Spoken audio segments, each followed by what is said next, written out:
Hey guys, welcome back to my channel. If you're new, my name is Rebecca Varney. Today I'm just going to be talking about basically my fertility stuff. There's been so much to unpack in the last 2 years basically, and I think I've left little rabbit trails of information with you guys along the way. But we're in a new chapter. And I had some revelation today, and I really want to share it with you guys because, it's so funny because I watched this girl so long on YouTube, and I'm looking back now at her story about her fertility journey and how she went through IVF and stuff like that. And I just had a revelation. So, I just want to share it with you guys. And this is not to say that I've made any decisions whatsoever. This is something I still have to go deeply into prayer about. I have to talk to my husband about it. But I do want to share with you my diagnosis, I guess you can call it, and kind of my whole fertility story. So let's start from the beginning. After Payson, we weren't trying for about a year. We just were a year and a half, I'd say.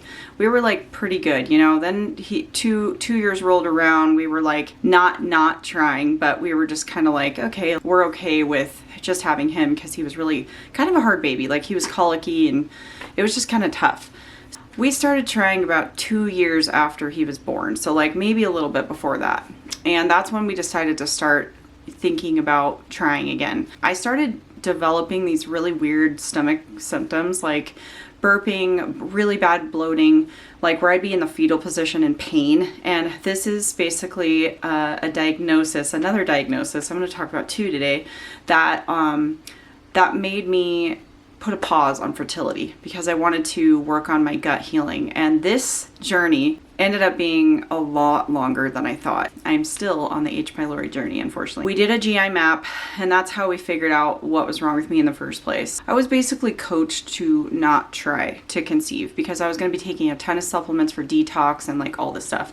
So yes, my symptoms did improve. I did get better, but it was about a 5-month course, and I feel like I kind of improved. So after all the stomach pains and stuff like that, and I would go on walks and I would just be in so much pain, or certain things I would eat would cause so much pain. I realized that I probably should do something about this. I need to do a test, or I need to work with a functional nutritionist. So I started to do that. And this is all while we were trying to conceive. And the first functional nutritionist, I'm pretty sure I only worked with her for a couple months, and that cost us so much money. And it was just crazy. I was only put on a few supplements on that one, and they were very strong. And I think that it didn't work. It didn't work at all. So in that time, we got pregnant twice. And then I decided, I had 2 miscarriages in that time. Then I decided to, since my H. pylori was still present, that's the whole reason why I started working with that lady. I started working with this other lady, and it was a team. And they specialized in gut health. And the whole purpose was I wanted to get better. I wanted to heal my stomach for me, but I also wanted to conceive a healthy baby. So I worked freaking hard. I took so many supplements. I cannot even tell you. You should see her cabinet. It's insanely full of supplements that I no longer take because it was just so overwhelming. And I really think that I overloaded my system. And in the meantime, I was working out, eating good and all the things. But it just took a toll on my body, and I could tell. So yeah, we've been trying to conceive ever since, and it's been about 7 months since we've been trying to conceive another baby. And in that time, I've had so much blood work. I've had so many tests done. I've had my AMH checked, and I wish that I would have just recorded everything with you guys and just walked this along, because it's backtracking is just, there's so much to say. There's so much to unpack. But your AMH level is your ovarian reserve, basically, anti-Müllerian hormone. And that is going to tell you basically the reserve of eggs you have. And I am 42 right now, so maybe it's expected to be this low, but it's pretty freaking low. It's at a 0.3 at this point, working its way down to a 0.2. So it's really low. And I know that I want to say it can go up and down and fluctuate within your cycle days, but mine's pretty low. And that is another diagnosis that I got. And that basically just tells me that it's going to be much harder to conceive naturally. And I may even have chromosomal issues, which may cause miscarriages, hence why I probably already had 2. And those were really stressful times in our lives as well. We were also like fighting about money. Like it was a hard time. So there was a lot going on, and you know, all of that in like the stress, and then just me really focusing on trying to conceive, and almost like I wouldn't, like, everyone keeps telling me I'm stressing out about it, but I'm really not. Like, I think I was last year, but this year I'm not anymore. Like, I'm letting God do what he wants to do, and I have come into a position of giving it over to him. So yes, like, there is this weird line between giving up, not giving up, but like giving your natural, like, okay, we want to conceive naturally, organically, over to God if it's not happening. But then there's that whole door that you're about to open that could be IVF or IUI or whatever. So with that said, I did have a fertility meeting recently, just like a couple days ago, and they straight up told me that my numbers are going down. Like, if you look at a chart, it's plummeting. Like, there's just no time left for really anything, because my AMH is just going down, and I don't even know if it's going to be there next year. So there may not even be a chance to get pregnant if I wait on IVF. And so here's the thing. Like I said, I have not decided on IVF or anything like that, and I'm going to share my revelation at the end. But I did this fertility meeting, and they straight up told me, like, do not even worry about IUI, just go straight into IVF, because with the 2 miscarriages that you've had, that basically tells us that you have a lot of chromosomal, you know, like aged eggs that will probably interrupt the process, and you're just going to keep having losses probably, you know. We want to get the best of the best eggs and pull those out. And that's through IVF. He said IUI will probably be a waste of your time because of your age, your AMH level, and all the things. Regardless of all that, they told me I'm healthy. They told me everything else looks good. Like, I'm in good condition. My husband, he's got checked, like his sperm. He had a sperm analysis. He looks great. Everything looks good. It's just me, like my age. And I think, I don't know why certain women get low AMH and some just have perfectly normal AMH. I don't even think the doctors or nurse, they don't know. They don't even know. And I'm sure someone out there might know, but it's like one of those things that just needs to be studied. And I wish that it was in my time, and I wish they had an answer for that. And I wish they had an answer for you guys, because if you're listening to this, it's like, it's hard not knowing why your body's doing things. One last test that I had, and I'm sure I'm leaving things out. I'm just kind of going all over the place. I'm trying to, like, kind of catch you guys up with everything. But the last thing I have is high DHEA levels. Like, it's in the 1500s, not DHEAS, the sulfate one, but the DHEA. And that can also contribute to, like, miscarriage and stuff. But I did reach out to the fertility clinic, and I asked them, is that going to affect my ability to do IVF? And they said no. So it must bypass any of that stuff, and it might just go straight to whatever it needs to go straight to in order to get that, like, you know, the good eggs or whatever. So let's go to my revelation. So I was watching this girl on YouTube that I've been watching for many years, and she went through the whole, she had diminished ovarian reserve like I do, and she was only like 29. I'm 42, so that's sad for her age. Like, I feel really bad for her. But she did have a natural pregnancy before that, so that's a huge blessing, because I've had that too with my son. But she went through IVF, and she now has an almost 3 or 2-year-old. I think he's going to be 2. And I was watching their video today, and it was just him in the background, like, playing around, and she was just talking to the camera like I'm talking to you guys, and the kid was in the background. His name is Benny. And I was just thinking to myself, like, if she had not gone through, if she had not really listened to her heart and her gut to tell her to do the things that she needed to do, whether it be take the medication, even though I truly believe they're cancer causing, and all these other things that are scary. Maybe potential a lot of weight gain, like all these things that just are hard, the shots and like the emotional baggage that comes with IVF. It's so hard, you know, because it may not work, it may work. It says there's so many ups and downs to it and like what ifs.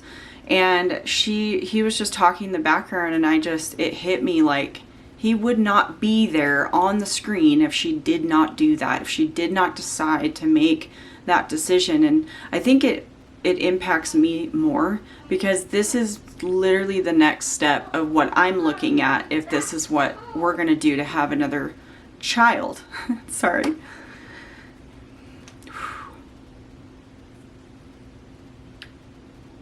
And you guys know, when you have your only child and you think about them being alone, not like alone for the rest of their life, but they don't have a sibling, especially when you have potentially had a sibling, it's like, there's like no question in my mind, like I will do whatever I have to do to get this child a sibling, you know?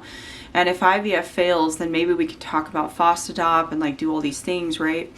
And it's just, you know, the hardest thing for me is like, I want to be completely selfless, and I want to give my husband another baby, and I want to give my son another a sibling and stuff. But I think about my body and all the things that it's going to go through and the ups and downs, like I mentioned before. And it's just like, can I even do this? Like, I struggle so bad already mentally, like with other things. And I'm just like, should I do this? So this is definitely something that, I'm considering, but at the same time, I'm like scared to death because it's a big decision. And I know that there's that small, tiny chance of us conceiving again, but I'm really worried that the numbers, just the chances of it being a healthy pregnancy are really low. And that's my biggest fear is I don't want to keep having miscarriages, and just keep wasting time, kind of, you know what I mean?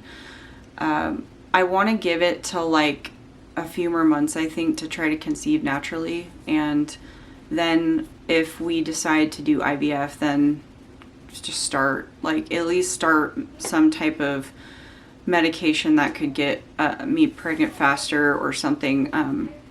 Because the ultimate goal is to, you know, have a healthy baby. And that's like, and I know I've already gotten pregnant twice. Like, well, I've been pregnant. I think I've been pregnant at least 5 times. I think I've had 4 losses, but 2 were confirmed. 1 was successful, obviously, with my son.